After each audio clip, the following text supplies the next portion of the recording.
నేను శ్రీనివాస్, వేదిక టీవీకి స్వాగతం. ఆసుపత్రి సిబ్బంది చిన్న నిర్లక్ష్యము ఓ పెద్దాయన ప్రాణం తీసింది.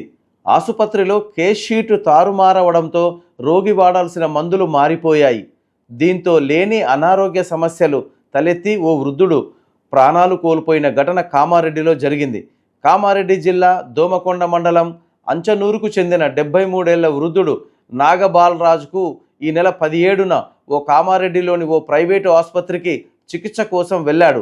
అతడి పేరులానే ఉన్న మరో పేషెంట్ సైతం అదే సమయంలో ఆసుపత్రికి వచ్చాడు. అతడికి షుగర్ వ్యాధి ఉండటంతో మందులు రాశారు. అయితే ఆ ప్రిస్క్రిప్షన్ మాత్రం బాలరాజుకు ఇచ్చారు. నిజానికి బాలరాజుకి నరాల సమస్య, థైరాయిడ్, రక్తపోటు సమస్యలున్నాయి. అయితే ఆయనకు ఉన్న వ్యాధులు వేరు, వాడిన మందులు వేరు. షుగర్ వ్యాధి మందులు వాడటంతో షుగర్ స్థాయిలు పూర్తిగా తగ్గిపోయి ఈ వృద్ధుడి ఆరోగ్య పరిస్థితి క్షీణించి అతడు మృతి చెందాడు.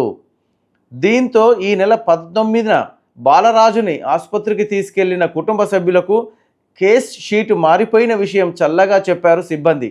అప్పటికే చక్కెర స్థాయిలు పూర్తిగా తగ్గిపోవడం, వృద్ధుడికి తీవ్ర అనారోగ్యం ఏర్పడడంతో క్రమంగా ఆరోగ్యం క్షీణించి బాలరాజు మృతి చెందాడు. ప్రైవేటు ఆసుపత్రి వైద్యుడు, అక్కడి 2 కంపౌండర్ల నిర్లక్ష్యంతోనే వృద్ధుడు బాలరాజు మరణించాడంటూ కుటుంబ సభ్యులు ఘర్షణ పడ్డారు.